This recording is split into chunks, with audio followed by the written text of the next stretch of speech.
And today is July 4th, the big lie. Happy Interdependence Day, ladies and gentlemen. Hope everybody's doing well out there. Get ready for the Emerging Sea broadcast system, the Forbidden History series. What they didn't want you to know, but we tell right here because somebody's got to do it. Time to call your friends. After all, you wanted to know, didn't you? Please note that the following views and the opinions expressed on this program are not necessarily the views nor the opinions of the Master Force Group, YouTube.com, Free America Radio Network, our sponsors, our partners, and MFG is a private society. Nothing here is ever to be construed as hate, medical, nor legal advice.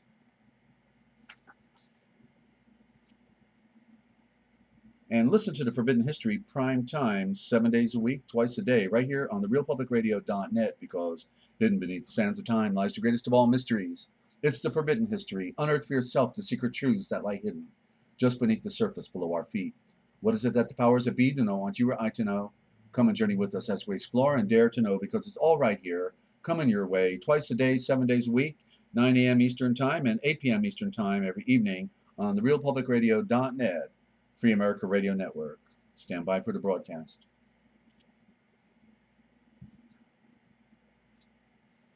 Coming to you live from Studio Z at the Lighthouse in Central Ohio and Free America Radio Network in the land of dreams, enchantments, and nightmares. It's the Forbidden History series, the great lies of history, the words that kill, the piracy of words, the original gospel, transliteration project, the Real Da Vinci Code etymological dictionary.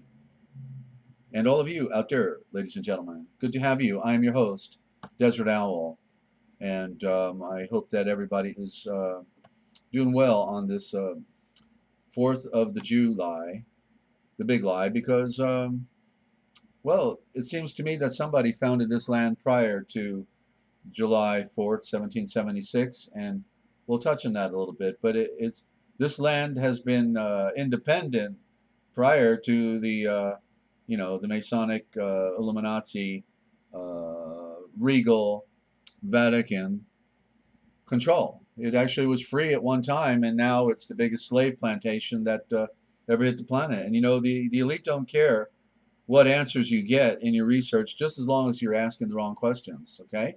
Hey there, Star. Good to have you, and welcome to the broadcast. There's a star if I ever saw one, because she can sing, ladies and gentlemen. This lady, go to her channel and check her out, because she's really she does this beautiful song with another guy on his computer. She's on her computer. They got the split screen, and I could never imagine such perfect coordination between two computers and sound volume plus the whole program. It was fantastic. I was totally moved. Fell in love with Star ever since. So she is really got talent, and I hope that she's able to help many lives with what she does. Of course, we're doing it from the another aspect, and so we all cover bases here. Everybody's got talent, and it's really fantastic. And she's a stargazer too, and looking up at the sky, trying to say, okay, what's all that stuff up there? Has anybody noticed? And it's hello, anybody home? Nobody's home apparently, because even the guys flying the planes, you think they would want to maybe commit suicide or something rather than kill the rest of the world. But instead, they'd rather pretend that they've got a future with Boeing 707 while they poison the rest of the planet. Now, you tell me what's in their heads, geez, I can't get over it. Any Scud missiles out there, we could use a couple of those to shoot them down, but, forget that. Okay, you didn't hear nothing. I'm not telling anybody to do anything, but you know what I mean, that why are they killing us? Why, why? Okay, happy Interdependence Day, ladies and gentlemen. Right, the people who say they love you, they actually love you to death. And thank you so much, Star. Very good. Okay, and we're here to serve each other, and that's the beauty behind real people that have no agenda other than to make others feel better and to make it a better world. That's our objective. But Independence Day, ladies and gentlemen, actually the Illuminati beat us to the punch, apparently, with Adam Weishaupt and his crew, the Illuminatis, and And I'm absolutely convinced that George Washington is actually King George III. It's an interesting, how they give us all these phony stories, and they say that King George III, couldn't hear and couldn't talk. He lost his, communication ability, and therefore they put him away somewhere. Well, I think they put him away over here on the plantation, and that's why when you look at a picture of King George III, he looks exactly identical to George Washington. You tell me, okay? I already looked at it, and then the story. What a story, Oh yeah, they just put George away because he couldn't hear and he couldn't see while he's in that regal suit of his, looking pretty posh. So anyway, I wrote a presentation on that, expose, and it's on my computer. It's on my other account still. So one day I'll share it with y'all. But okay, but what about May Day? When the Illuminati said they founded America in 1776, and it's a maxim of law that he which is first is superior, has a superior claim. And then we can talk about, how we know that the Brotherhood of Death and the Illuminatis have taken over all the higher echelons of government and everything, and therefore, when they have an emergency, what's their code word? Isn't it Mayday, Mayday? Mayday, Mayday, we're in trouble, we're in trouble. Somebody knows what's going on. We gotta put the wraps, cover that up real quick. Damage control, okay, Mayday. So they're using the axiom for the very time that they claimed the founding of America, and ours is in midsummer when it's as hot as all get out. But May Day is like the paradisial image. Okay, May is the beautiful month because it represents Mary. You can see it's part of the word, just one letter, and you got Mary. And so May is the perpetual springtime, the paradise. And so that's when they found theirs on that beautiful 1st of May. And then they push us into summer when it's already too late. Wait a minute. We've already found it in May Day. May Day. Okay. And then of all things, their code to show you that the Declaration of Independence is sham. If you can you get on a computer or do Google search for the Declaration of Independence, or you can go to therealpublicradio.net. If you go to the realpublicradio.net, the word "the" at the beginning, therealpublicradio.net, and then you scroll down, you'll see the Declaration of Independence. I'll wait till you get there because I'm going to prove to you that that this whole founding of America was a sham from the beginning. Isn't it interesting that John Hancock is right in the middle of that document, and I guess he was a president before George Washington, right? They say George Washington was first president. What about the 6 other ones that were a part of the the other documents? What was that? Geez, I'm forgetting my American history now. Oh man, I'm having a senior moment. It's been so long since. I mean, I just got away from all this American fallacy because it's not real. So okay, so if you're looking at the unanimous declaration of the United, I'm having to, it's in small print, so I'm looking at the unanimous declaration of the 13 United States of America. Okay, so that's the title of the document in Congress, July 4th, 1776. So if you're looking at it, like I say, it's on my website, or you can just do a Google search and pull it up. But we're going to talk about that title. So first of all, take notice that of these 13, United are all small letters. Okay? So note that this nation was not called the United States of America, but it was called the States of America. Can you see that? Can you see that the only big letters are States of America? Okay? So you tell me, did they lie to us right out the gate in school and never told us that the first name of this nation was States of America? And now look at that word America. Okay? I just want you to look at the first letter and notice something very strange about that first letter. And now I'm going to tell you a story. Okay? Before I'm going to close with that. But now I'm going to tell you a little story. Okay, so the people who do, translating, they know what the Hebrew, scriptures are saying, because they're reading the Hebrew. So it's rather interesting to discover, and it was first brought out by this guy Church and his buddy. I can't remember his buddy's name, but they had a TV program, and one day, this was like 30 years ago, they brought out the fact that, hey, guess what? In the Hebrew scriptures, in the Hebrew, every 50th word in Genesis is a two-letter combination called of a GH. And the GH, yes, they lied. Of course they did. They have to. They can't help it. Okay, but the GH, therefore, every 50th letter. Now, 50 is a jubilee, right? And I'm going to tell you what that GH means. Okay, but I'm leading up to it. So, and then just go think about, how the Mason has the G on his ring. Okay, so the G is a big letter. Think about now with the H following in the sacred name, it's YHVH. So H is the bridge, right? And we talked about this morning, and it is symbol of the earth and also of the breath of Yahweh, the breath of the great breath of the wind and fire, the Holy Spirit. And it breathes down here on earth. The Great Spirit is breathing through all of life down here. And so the GH in Book of Genesis in the Hebrew, Bereshith, every 50th word is a GH. And so it's like a mantra throughout the entire Book of Genesis, every 50th word. And it means return. And I'm going to show you. And so it's like a mantra going, return, return, return, return. And it's a jubilee. Okay? It means when a jubilee occurs, what happens?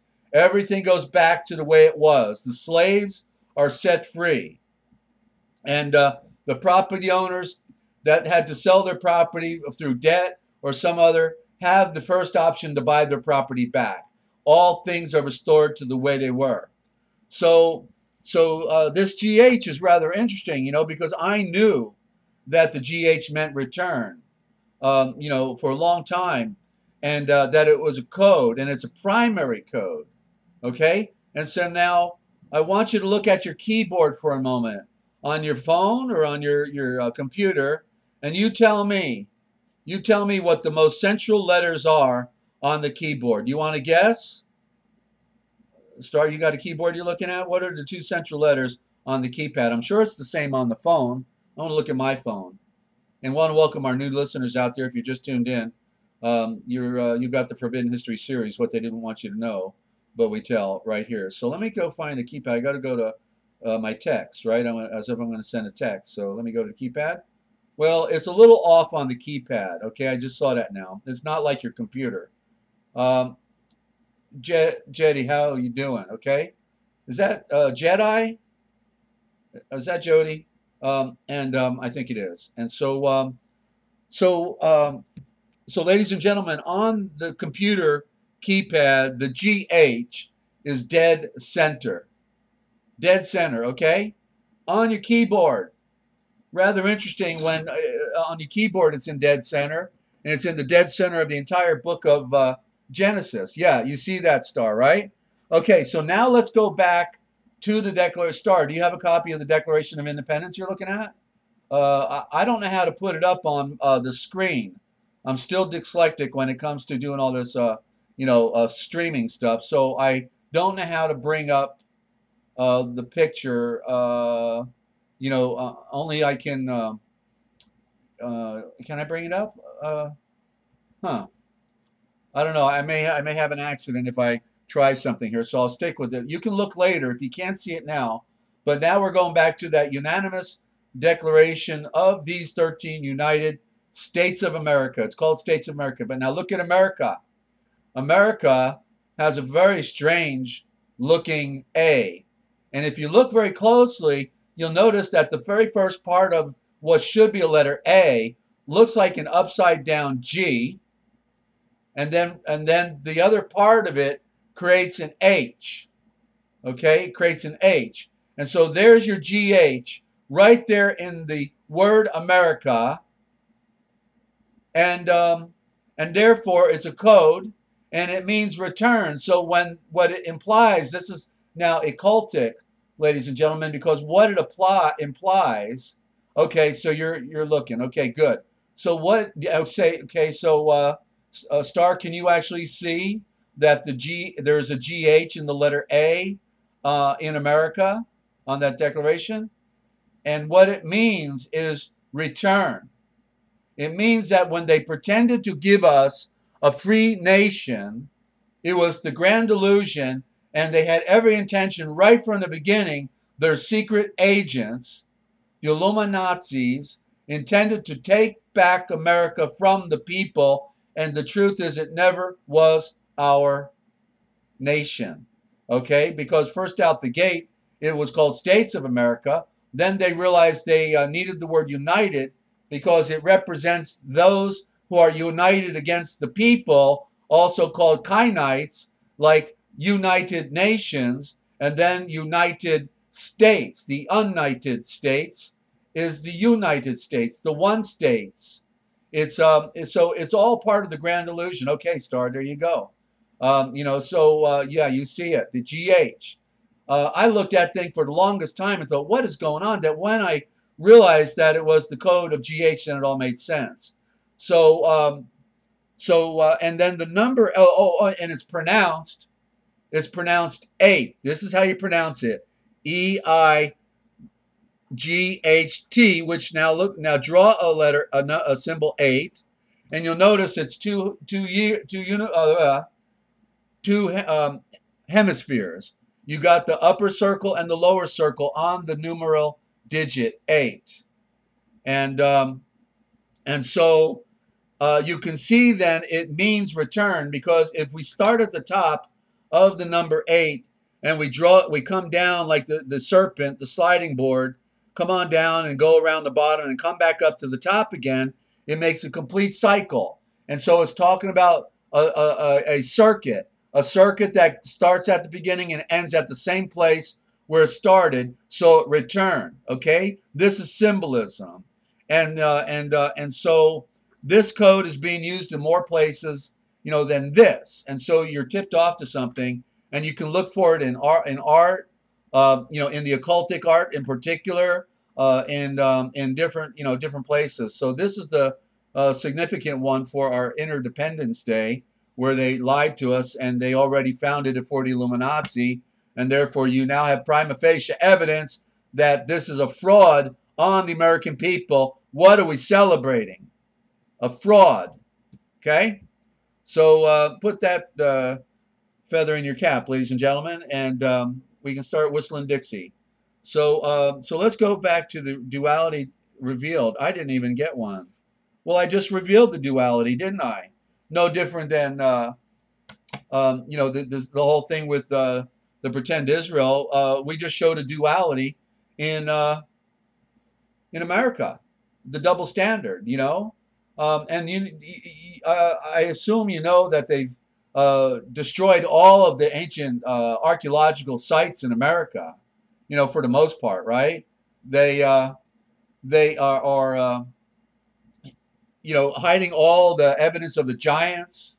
They're hiding the fact that that those who were Israel had escaped to America to start their culture all over again, because they knew the priesthood was corrupt. The Essenes went to the Dead Sea and to the caves in Qumran and to be purists, and then others escaped across the ocean to America, ended up right here in Ohio, just south of me, in a place called Newark, which is correctly Newark.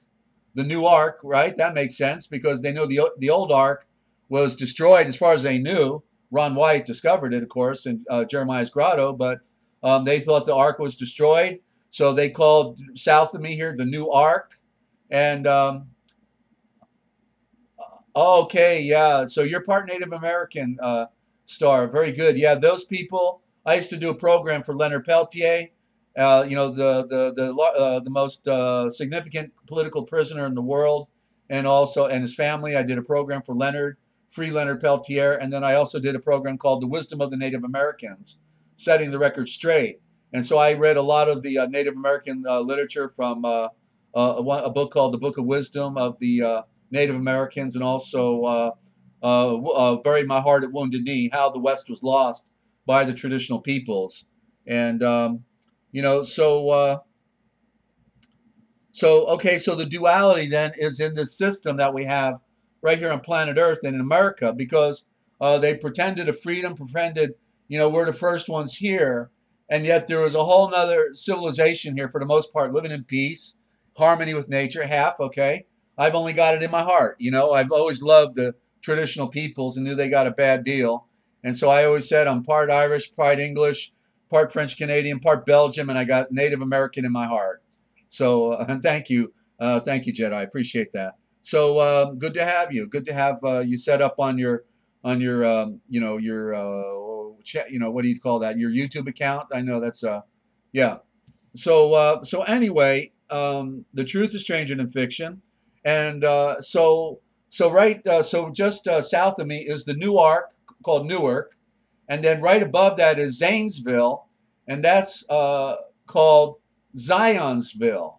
Okay, Zionsville, and good to have Andy's travel blogs with us. That's a new friend and listener on our channel. So good to have you. And apparently you folks already know each other. And so Zionsville, you see, so right next to each other we got Zanesville and Zionsville, right near the Serpent Mound. And so what they do is they change the name, right? They compress, abbreviate the Newark and make it Newark, and then they take Zionsville and they change it into Zanesville, and that's how they do it, ladies and gentlemen, because they don't want us to get the picture that that the people who are following the ancient Hebrew culture had made settlements here in America. We find it also in the Colburn, what's called the Colburn Bible by some. The Colburn talks about how they established their civilizations over here, lived in peace with the native peoples, and how they built their wall, you know, of trees. You know, they lived in like a closed-in community, and they traded and lived in peace with the natives outside, and that they had we have their laws, their legislation on how they would act within the community, and if they got out of line and went against the traditions in their community, they were sent outside the walls and let them fend for themselves, and maybe the natives might be accommodating to them, but maybe not. So I tell you, the people right there in the wilderness knew they better, you know, toe the line or they could be in trouble. So it's quite a heritage that we are missing. And my favorite guy from you know, the Native Americans is Crazy Horse. He's my guy. I love Crazy Horse because he never surrendered. He never signed a treaty, never put the pen to the paper. And then in the end, he got stabbed in the back by being betrayed by his own people, which is typical in most cultures. There's always a sellout, you know. And so Crazy Horse, and I went up there to South Dakota, up there near Rapid City, and I went there and saw the statue of Crazy Horse they're building. They got like another 60 years or 40 years before it's done.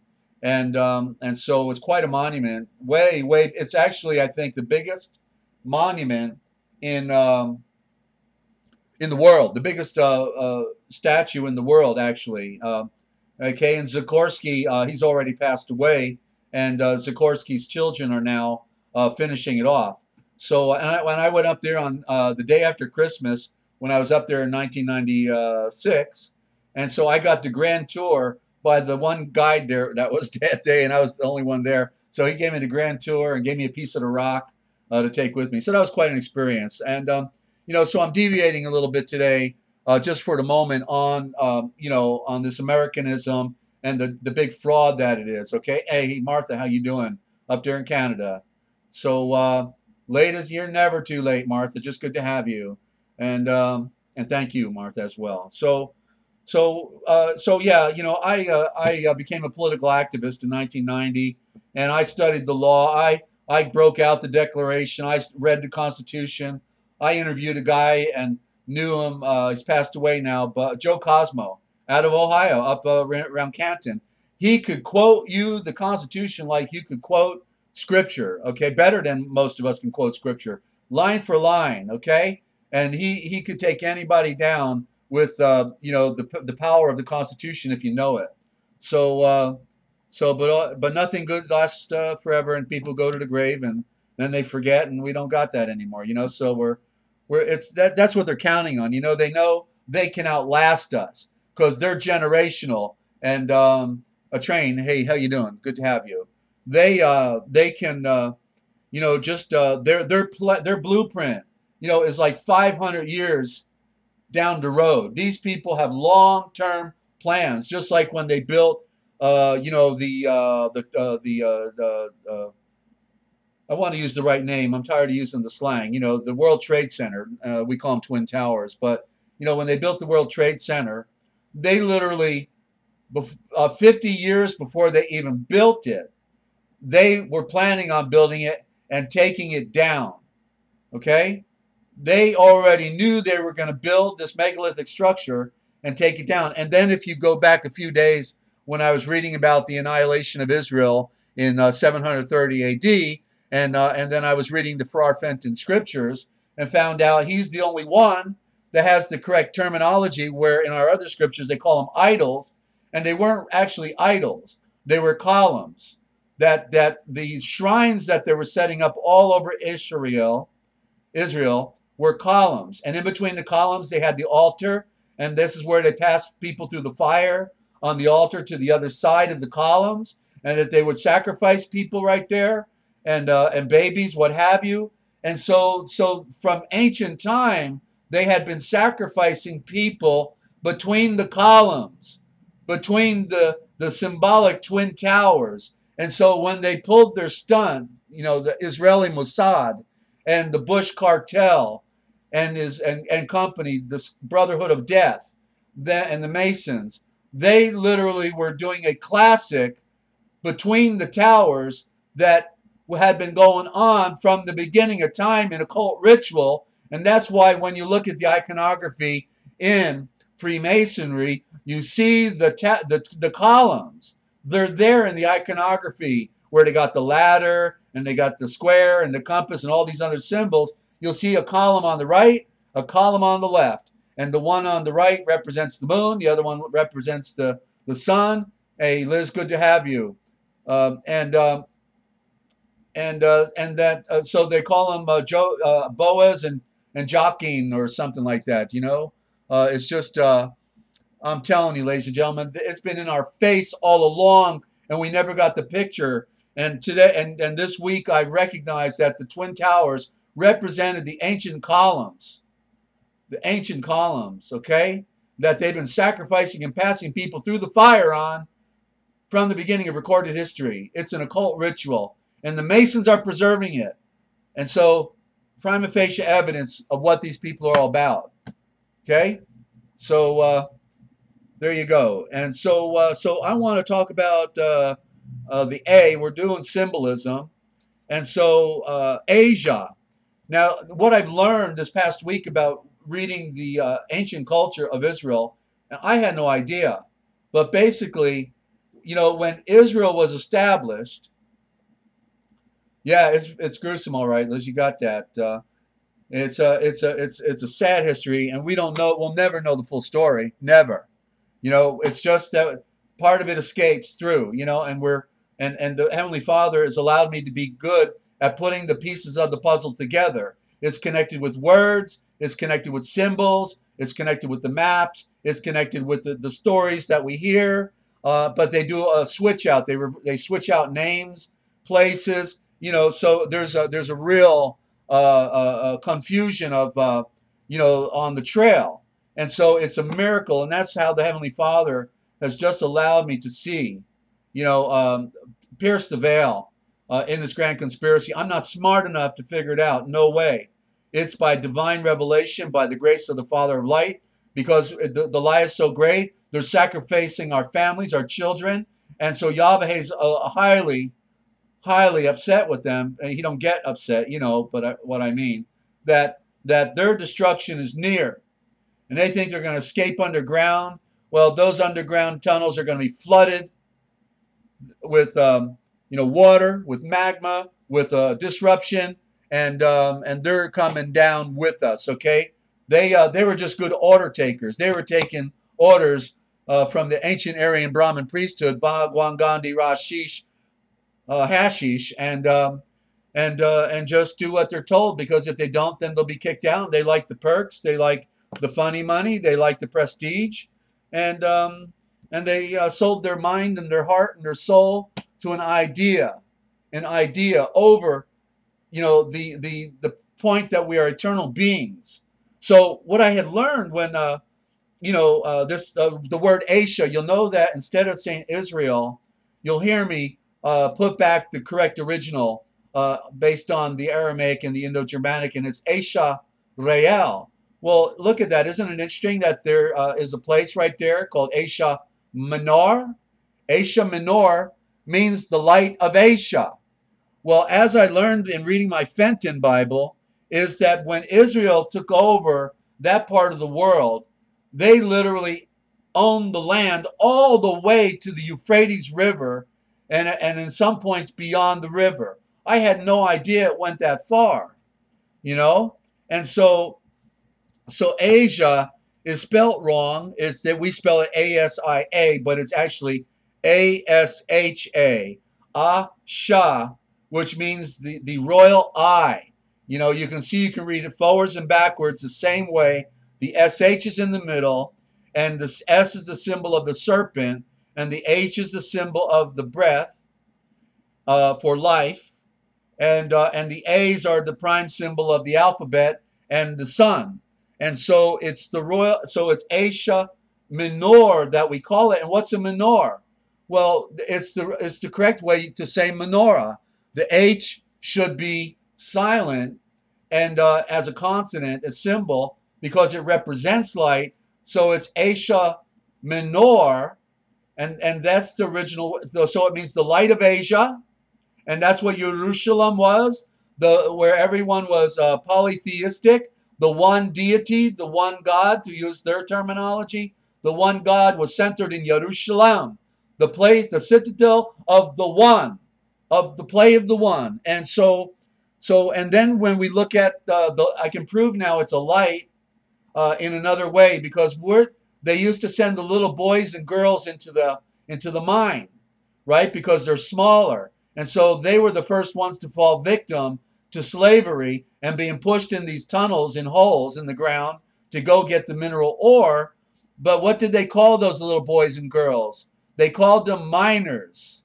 Asia Minor. Why? Because they had to hold a candle in their hand or a lamp. They had to hold the light. Minor, minor. So why do we call our babies, young boys and girls, minors? Because it's an occultic term that goes back to when they were enslaved to go in the mine, and we still call them minors today, not knowing the truth, just like we call them children, which is a Germanic that means chilled, as in cold, chilled, and cold, killed. In High Germanic, cold, K-O-L-D, and killed in the sense of death, because a dead body is cold. So you see, these occultic terms we don't want to call, like you don't want to call your baby a baby. Maybe, because if you do, well, that's the first word in Babylon. Maybe you're saying you've just had another citizen of Babylon, right? Could be. I mean, like you pick up the phone and you say hello. Well, that means Earth is hell. Hey, Earth is hell. How are you doing? It's a reverse code. They're just having a party on us, ladies and gentlemen, a party. So Asia means the royal A, because the A is the first letter of the alphabet. And I'm going to reveal the mystery of the A very soon here on the program, because I was given a riddle by the Heavenly Father, and the answer didn't come for 10 years. It was a long, drawn-out riddle, because it's all about the A, first letter of the alphabet, and they switched out the letters from the prime vowels of A and O to I and E, okay? So I'm almost done with words, and we're going to get to the... I'm going to do the continuing saga of the Watchers. I'm going to now go to the original gospel, and we were just went through the second book of Adam and Eve, where we showed the Watchers were actually not some kind of invisible creatures that flew around with wings on their back, but they were flesh and blood, and they were Aryan Watchers that lived to be 1,000 years old. The original word for watcher is Vekaresh, and the Vekaresh then you can see in the Vatican as the vicar. That's the watcher. That's the word for watcher. That's abbreviated, but it is Bekar Esh, and it means the way, the way of the movements of the essences. So it means that to know about all things within creation, how they work, how they move. So just like the ether, the word ether, which means the sun and that which is above, it really should be Athor. Change the E to an A, and you get Athor, and then it means the power of the A, the power of the I, the power of the sun. So it's really Athor. So they've tricked us in all of our words. All of our words are corrupt, and they have a switch out with the primary elements with the letter A and the R, and I can go to my Noah's Webster dictionary, the first Webster dictionary from 1828, and I can show you in there where Webster says that they switch out the R and the L as a matter of using it as a code. And then I found it in my 1933 Wilds dictionary out of England, and then I found it in one other dictionary. So I got three witnesses that the A and the L and the R are switch outs, and more than that, they're secret vowels. And then we see that they took a vow to the L in the word vowel. Vow to the L. Bow down and worship it. It is the symbol of the obelisk, you see? And so it's their woman. And it's also the male phallus, which is a symbol of creation. And therefore the vowels are symbols of light, symbols of creation. They are the secret elements you put within the consonantal words, and then you get the picture what the word is. So I want to show you a switch out of the L and the R. So they got us looking for aliens, right? And it's okay if you do. If you know your friend, I'm not trying here. I'm not trying to convince anybody of anything. I'm only showing you what's important to me. And I'm putting it on the table where what you do with it, or if you want to take it off the table, that's your business. Okay, so that's okay. But you want to hear things you may have never heard before.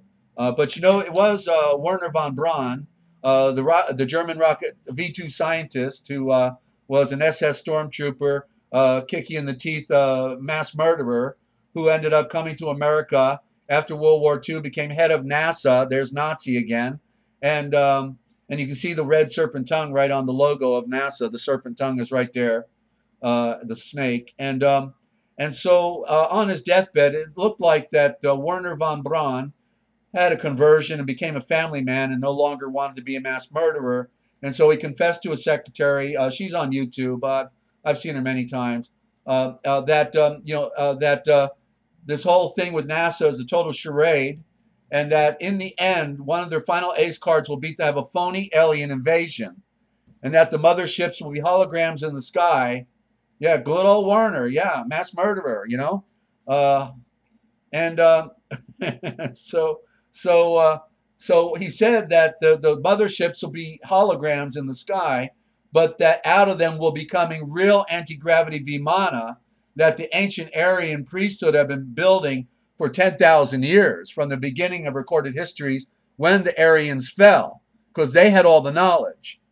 Adam was the Naga. Adam knew how all things were made because he was there with Yeshua. When Yeshua made all things, Adam named all things. He wanted to see what Adam would call them because he blew into the nostrils of Adam the gnosis of life. Okay, the gnosis, the knowledge. And so he was different than all the other races that had come prior. And he wanted to see what he would do with all this knowledge. Okay, and he fell. He fell right out the beginning. But so I'm getting back to the word alien now. And look at what you get when you change out the L in alien. You want to try it? Anybody want to tell me what it is? The star constellation Orion represents them. It means the true rayon, means the true creators. Who are the true creators in this saga that we're talking about?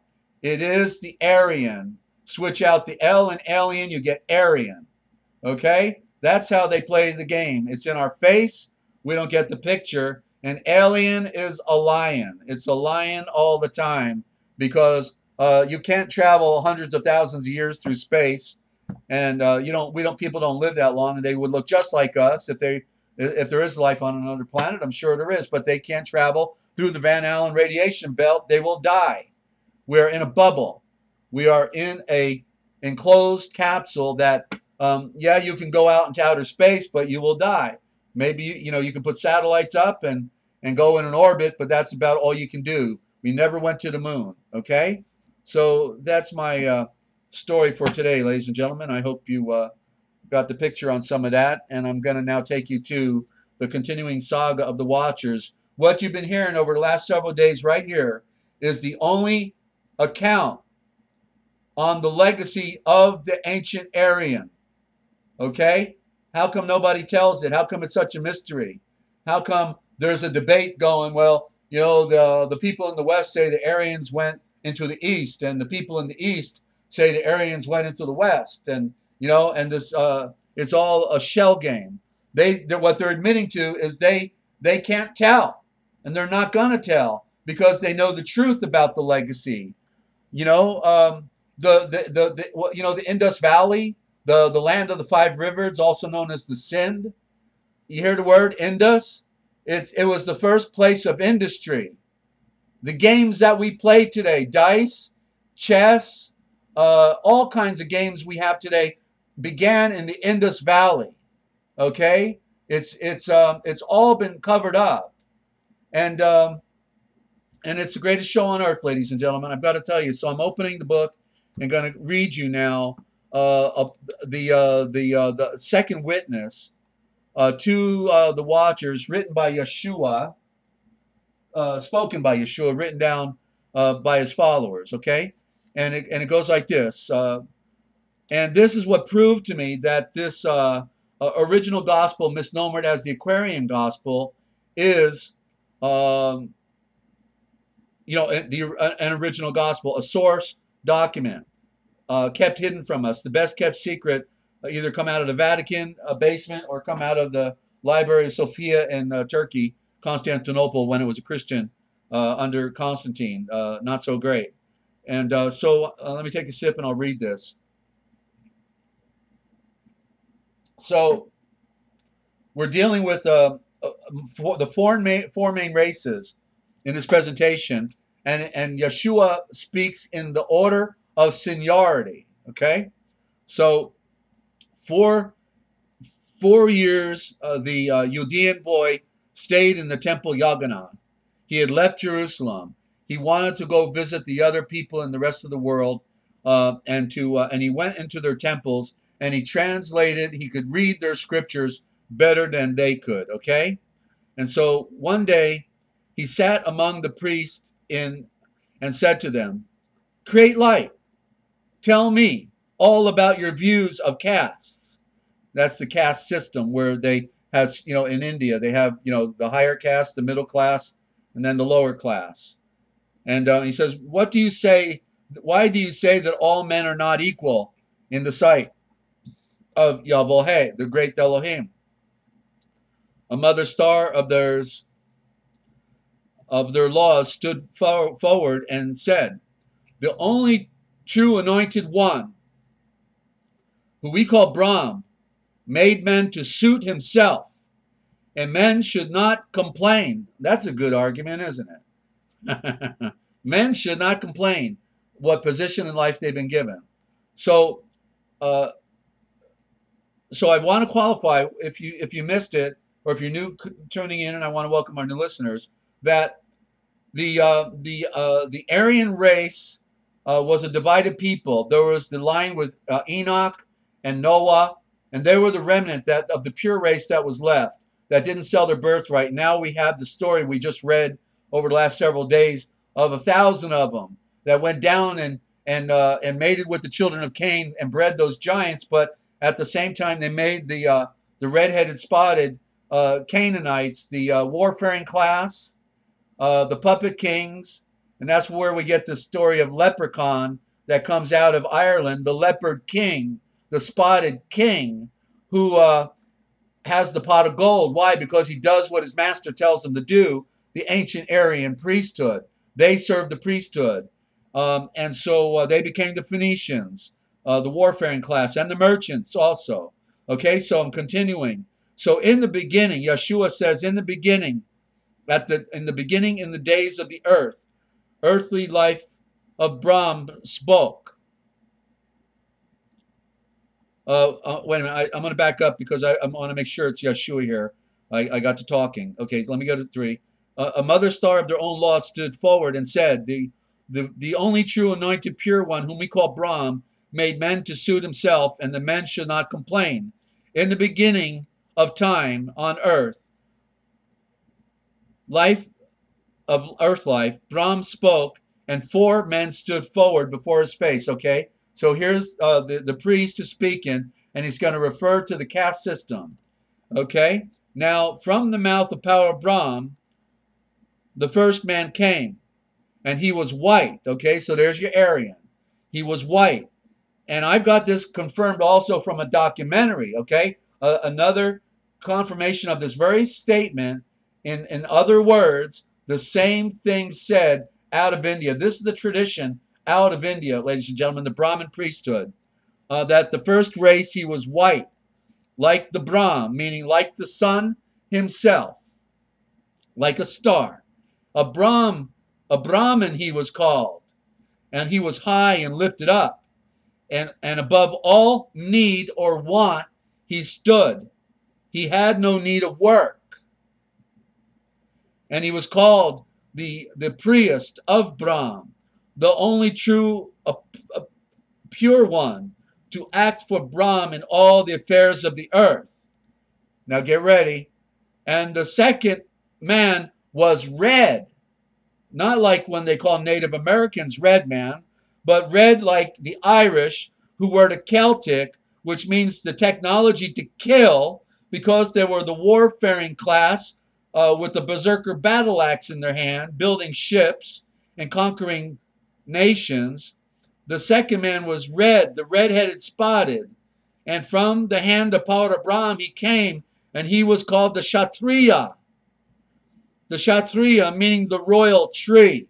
He was the pretend royalty. The tree, that's the leprechaun. That's where the story of the leprechaun comes. The spotted king. And he was made to, and that's why he was small, because he was a puppet. He wasn't a legitimate king or royalty. He was serving the Aryan Brahmin priest. You're getting this history here on the Real Public Radio, ladies and gentlemen. The forbidden history, what they didn't want you to know. And he was made to be the king. That's where the word Cain comes from. King is a spin on the word Cain. And when they go to England today to be knighted, note that they have a silent K in front of knight. And so it means Kainite. Kainite, abbreviation for Canaanite. Okay, the legacy continues. The red carpet that they walk on for the blood of the earth represents also the Canaanite. Okay, it's a metaphor, it's a symbol. So he was the king, the puppet king, the ruler and the warrior. And by the way, Buddha in India was a redhead spotted. Look at those statues of Buddha with the curly hair. That's an Irishman. Okay, who would have thought that Buddha would have been a redheaded Irish, right? But it was the Canaanite who was the protector of the Aryans, and so he was there as a prince in his own compound protecting the Aryan priesthood. But then one day he looked outside the gate and he saw people on the side of the road starving to death while he's inside drinking champagne, eating caviar, having all the women and wine and song he wants. And he says, wait a minute, what's going on? What am I doing? I got people outside that are dying, and I'm in here having a party? And he said, I can't do this. And he walked away from his wealth, his power, his wife, his children, and walked out the gate and never looked back. Okay? And this whole story about Buddha has been corrupted by the Brahmin, because Buddha, in his true philosophy, after several years of trying to figure out who he was in the cosmos, told the story no different than Yeshua, in that you don't have to torture your body, And then you don't have to go live in a cave somewhere, but you can just live a normal life, but separate from offending or hurting your fellow man in service of your fellow man. I think he was there to prepare the people of India for when Yeshua came years later, 500 years later, or whenever it was. Same with Socrates, in Greece, murdered by his own people because he's just asking questions. But as I opened the program, they don't care what the answers are as long as you're asking the wrong questions. You start asking the wrong questions, you're going to be in trouble, Bubba. And the same with Confucius and Lao Tzu. They said nothing contrary to what Yeshua said, the parables of natural reflection using nature as the illustration of truth. Even the Native Americans, same thing, there's never been a purer culture than like the plain tribes of Native America, where these traditionals lived in teepees, all in a communal setting, all brothers and sisters and cousins who loved each other. And the only way that guy could put a feather in his hat is if he did a great deed for his people. And those people would not dare go to bed if there were two of them and only one fish. He would split the fish because they knew they were serving the great one, the great spirit, they called him, which is the Holy Spirit, the same spirit, just another a way of saying it. And then they got a bad rap when those Masons came over here and the Illuminati and the Jesuits, and they enslaved them all if they were lucky, because most of them were killed, slaughtered. Even those who had come over to the other side and were waving the American flag, like in Colorado, in those villages where then the cavalry marched in and shot everyone from man, woman, and child to death. Oh, that's our American celebration today, right? Independence. I better get back to the story here. So I got an Independence Day special here. It's sickening, isn't it? Sickening. Red, white, and black and blue. That's all we are. Because we're the whipping boy for the rest of the world. And those 50 stars on the so-called American slavery flag, owned by the Jesuits on the high seas, bringing over black slaves over here with that flag. It's on my website. You can check out the museum and look for the flags and click on it. You'll see that that was the Dutch Royal Jesuit-owned slavery flag that everybody pledges their allegiance to. And those 50 stars have nothing to do with Hawaii and Alaska and the 50 states. It's a metaphor for the collective states of the world that are organized against all the people. Okay? And want to welcome LC Mays, new listener, I guess, to our program. Got some new people coming in today. I know it's a holiday, and so good to have some of you. You haven't been here before, or maybe you have listened to some of the pre-records, but I've not seen you before. So welcome, good to have you. And I am your host, Desert Owl, and you're tuned in right here to the Forbidden History series. What they didn't want you to know, but I tell right here. I'm going to spill the beans, okay? Because we got little time. And oh yeah, Thanksgiving too. Another charade. Yep. Okay, so these Celtic. The red race, and he made them to be the puppet kings and the rulers and the warriors. They became the Phoenicians, but then there were so many Aryans, then they finally killed them because they didn't need these cursed children of Cain anymore.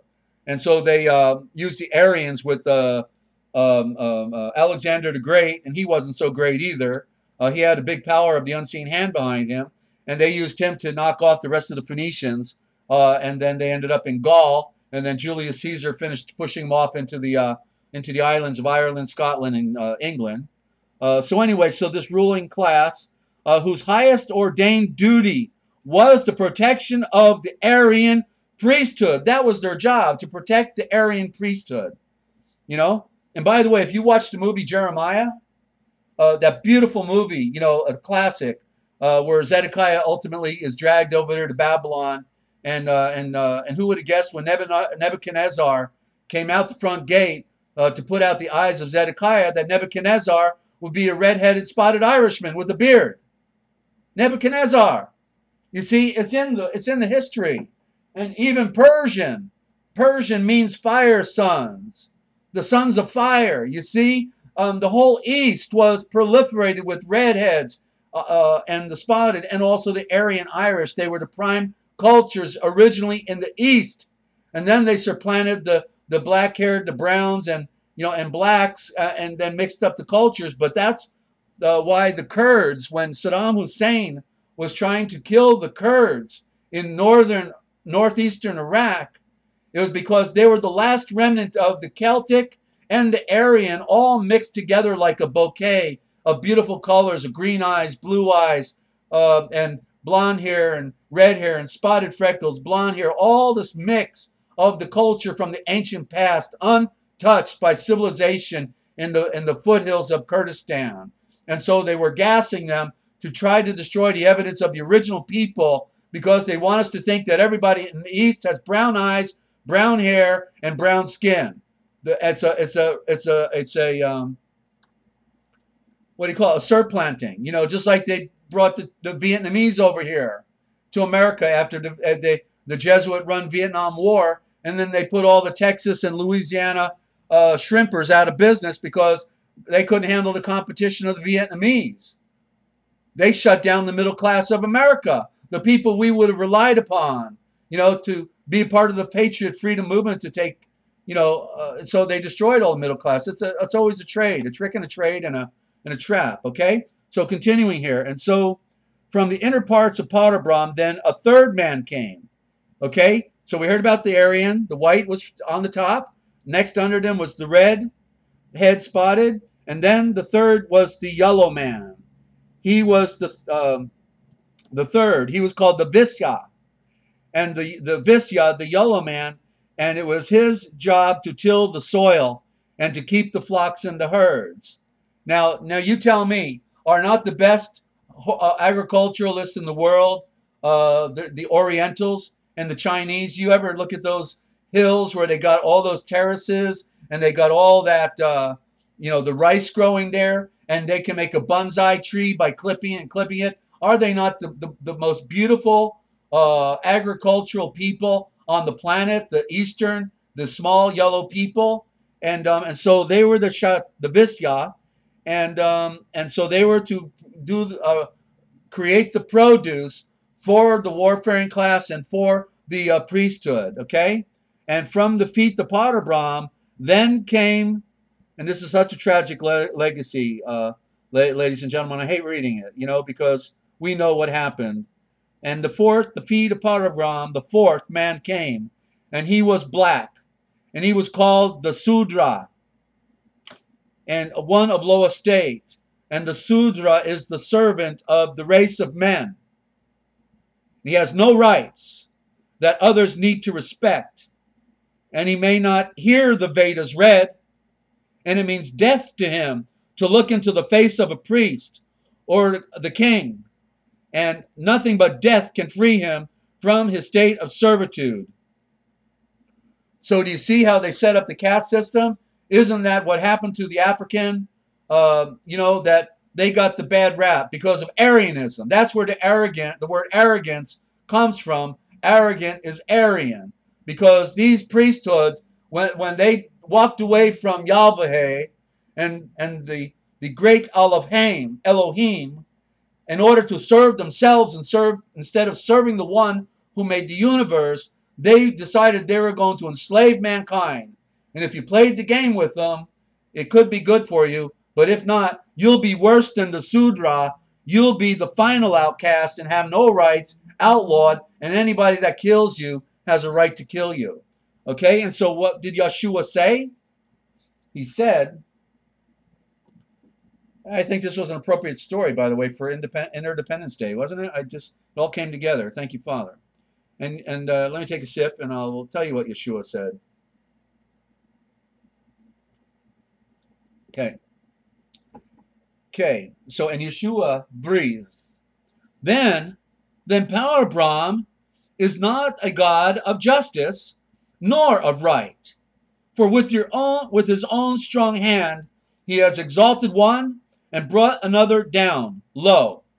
And Yeshua didn't say another word to them, but looking up towards the sky, he breathed, my Father Yahweh, who is was and always will be, who holds within your hand the balances of equity and right, who in the boundlessness of the divine love has made all men to be equal.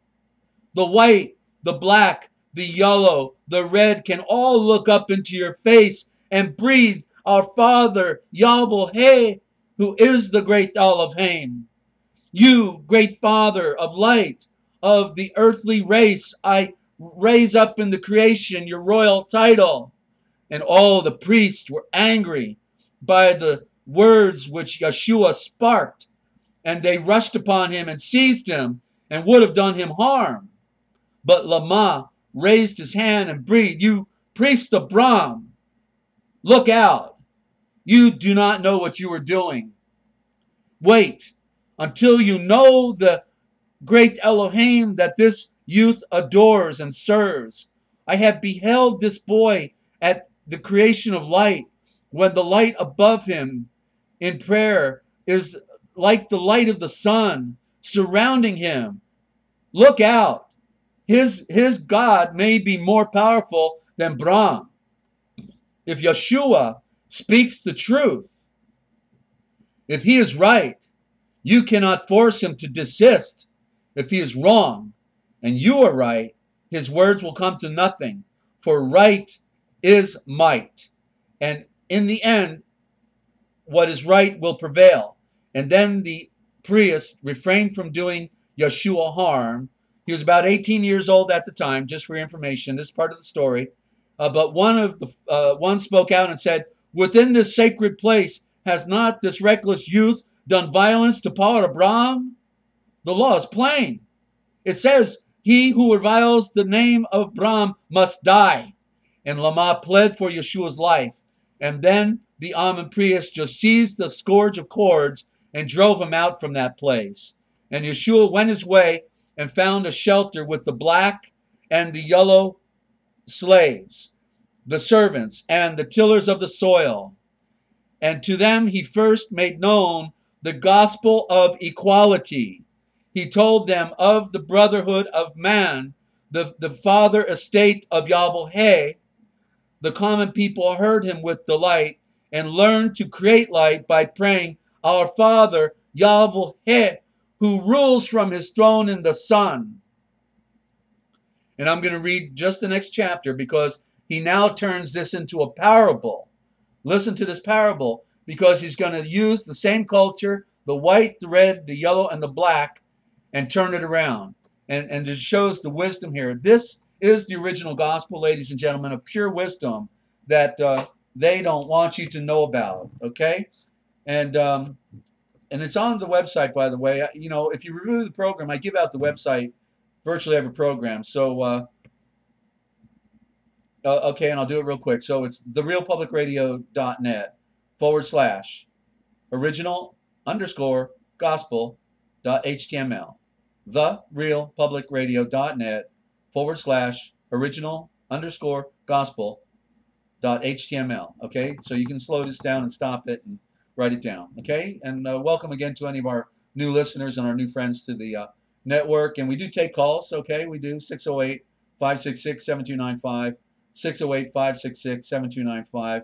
And so let me finish the story here, and then if you want to call right after that, I'll close with you know, a few words, and we'll have time to call and take a call or two. Okay, and you know, that's the problem. You know, you never call. Love to have you call. Love to hear from some of you. We've only texted each other on the YouTube channels, and I feel like so many of you are friends today. You know, hang in there. Let's hope there's no false flags today. You know, I'm just suspecting it now. Anytime there's a holiday, it's not safe to go into public anymore where there's a lot of crowds. You know, our world's going down, and Father help us. You know, chapter 25 here in the original gospel. And so when Yeshua saw the Sudras, those are the black slaves, and the farmers in such numbers draw near to hear his words, he spoke a parable to them. He said, a nobleman possessed a great estate, and he had 4 sons. and he would have them all grow strong and healthy by standing forth and making use of all of their talents that they possessed. And so he gave each a share of this great wealth and bid them to go their way. And the eldest son was filled with self, and this is the white Aryan, and he was ambitious and shrewd and quick of thought, with great intellect.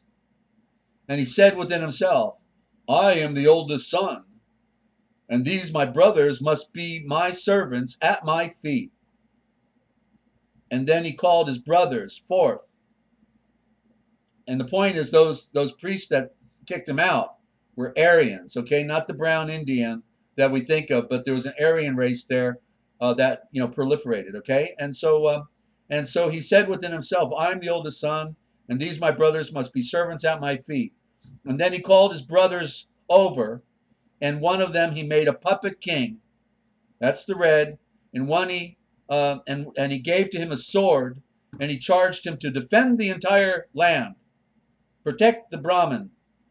And to one he gave use of the lands and flowing wells. There's the yellow. And to keep the flocks and herds. And he bid him to till the soil and tend the flocks and herds and bring to him the choicest of the grain and the meat. And to the other one he said, to the black, you are the youngest son. The broad estate has been assigned. You have no part nor lot in anything that exists. And then he took a chain, and he bound his brother to a naked rock upon the desert plain. And he said to him, you have been born a slave. You have no rights, and you must be contented with your lot in life. For there is no release for you until you die and leave this place. Now, after a number of years, the day of reckoning came, and the nobleman called up his sons to settle their accounts. And when he knew that one, his eldest son, had seized the whole estate and made all of his brothers slaves, he seized him, and he tore off his priestly robes away from him, and he put him in a prison cell where he was forced to stay until he had atoned for all the wrongs that he had done. And then, as though they were but toys, he threw in the air the throne and the armor of the puppet king, and he broke his sword, and he put him in a prison cell. And then he called his farmer son and asked him why he had not rescued from his galling chains his brother on the desert sands. And when the son could not answer, the father took unto himself the flocks and the herds, and the fields and the flowing wells and streams, and sent his farmer's son to live out in the desert sands alone until he had atoned for all the wrongs that he had done.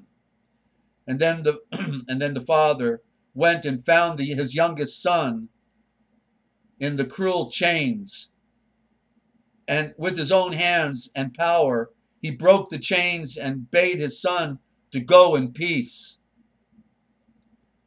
Now when the sons had all paid up their debts and came again and stood before the bar of right and the like, they all had learned their lessons, learned them well.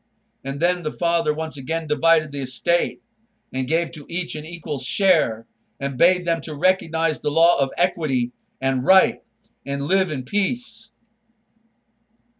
And one of the Sudras, the blacks, spoke and said, may we, who are but slaves, who are cut down like beasts to satisfy the whims of priests, may we have hope that one will come to break our chains and set us free?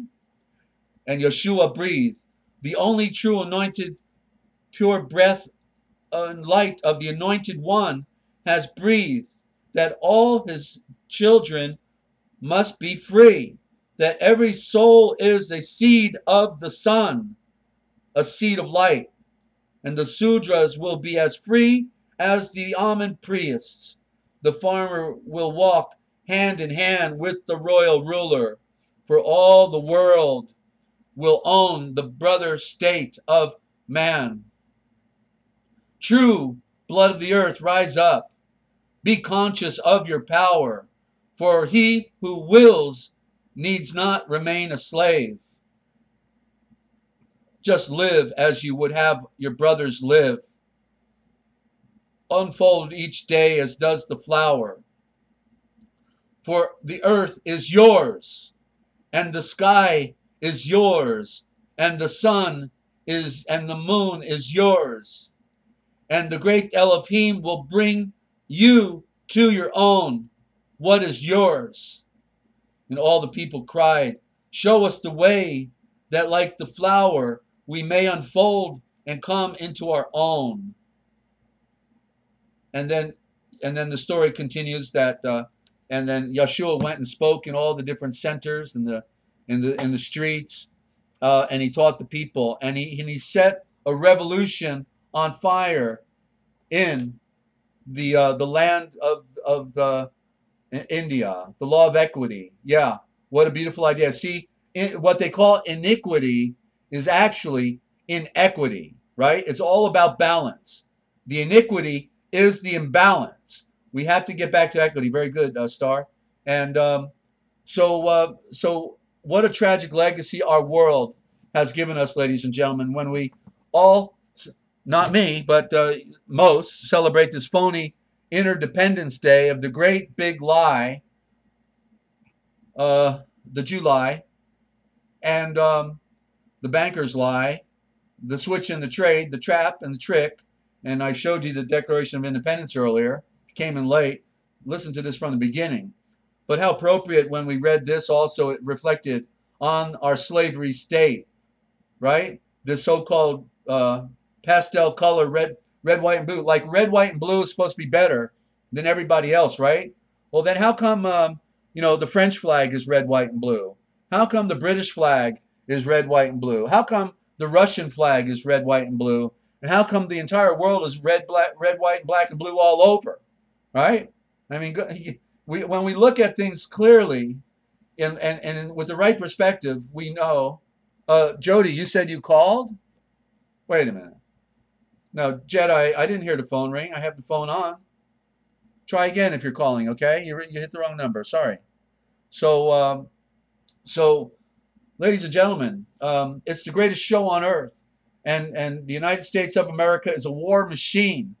That's exactly, let's take this a little further. That's exactly what Britain was, right? And so it's like a layer of the onion. And so they were done using the island country of Britain to conquer the world. And now in this later age, they use the United States to do their bidding, to kick butt around the world when somebody gets out of line, because it's been a one world order from the beginning. But let's take a look at the island country again real quick and scratch our heads, all right? Because how can it be, you heard about England, right? And pirates too, yeah, they took down their state flag and they just fly the Skull and Bones flag. That's Yale University, right? That's the Bushes. That's Clinton. That's right. They're the pirates. They're proud of it. Skull and Bones is a piracy. It's a brotherhood of death. And that's what's running the ship of state. And but let's look at England for a moment, okay? Think about this. This tiny little pee-wee country called Great Britain, England, the United Kingdom, actually conquered the world when at the same time they put red coats on people so they'd be a moving target and you couldn't miss them behind a tree.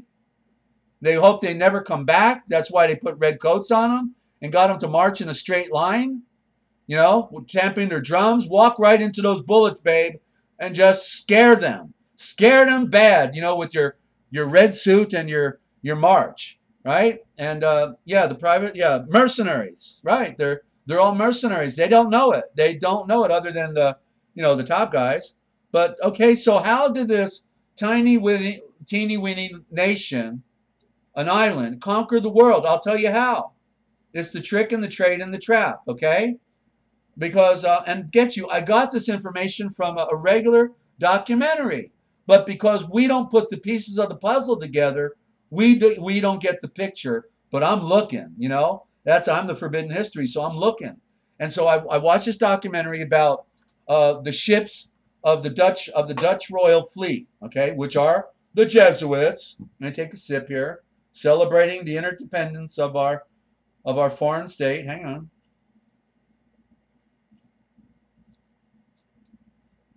Yeah, it's good to be awake, bro. Thank you. Uh, or sis. I'm sorry, LC. I don't know if that's sis or bro, but anyway, you know. Okay, so let's get back to the story. So when I watched the documentary, you know, I was amazed to find out, because I knew how they played, you know, the trick. Okay, but boy, this put this really, really in perspective. Okay, because we know that just like today, the United States of America is a puppet state, and I can't stand to look at these presidents. At least Trump looks a little, you know, kind of like a legitimate, but he's not. But you know, I couldn't even stand to look at that Barack Islam, you know, Obama mama, and then Clinton looks like a teenager that never grew up, and you know, and then Bush Jr. they had to put in a closet every night because they were afraid he'd get lost in the White House, and then his father, the murderer of John F. Kennedy, you know, just a what an amazing world we all buy into, you know, until finally we wake up. But so so so what happened is that in the documentary they said that the Dutch Royal Fleet had 2,500 ships. Now I knew that the Dutch had discovered New York, but then it said that the British kicked her butt, kicked them out of there, and took over New York. Get out of here, buddy. We're stronger than you. Get out of Dodge, okay? Britain is taking over New York, okay? And so how many? So if the Dutch Royal Fleet had 2,500 ships, and yet England is conquering the world, how many ships do you think England had, aka Great Britain? How many ships? Anybody? One guess. Somebody take a guess. How many ships did England have to conquer the world? The Dutch Royal had 2,500. Come on, be brave. It's okay if you're wrong. I know nobody's going to get it. Star's just going to laugh. Nobody's going to guess. Okay, that's all right. I'm gonna give you a 5 count. If I don't hear, I'm going to give you the answer. 1, 2, 3. Nobody's going to guess. Okay. Cowards. All right, come on. So Britain, when the Dutch Royal Fleet had 2,500 ships, England only had 150 ships. 150 ships, and the Dutch had, well, not quite, LC. So look at it. You see, so what's going on is that the Dutch are conquering the world, and then they put their puppet state, England, in the control of the different ports of call, and made it look like the British conquered the world. But it was a shell game and the greatest show on earth and a fraud on mankind from the beginning. And then we got to talk about symbols. When you look at the flag, where you got the X and the cross, they say one is the star of the cross of Andrew, and I don't know who the other one is, you know, but it's all a lie. Do you know where that X and cross belongs? It belongs right there at the keyhole, right there where the phallus is erected, right outside the Vatican. Right there in the center of the square outside the Vatican, you got the cross and the X, and therefore the cross and the X on the British flag means they're agents of the Vatican. You gotta read the symbol, ladies and gentlemen. And the Dutch flag is the American flag, the Jesuit flag from the high seas. So you heard it here first, ladies and gentlemen, and what you do with it is your business. But it's the greatest show on earth, and it's sickening. And I've been doing this too long, and I can't wait to get out of here. That's all I can say, because we got to deal with it while we're here, and it's not getting any better.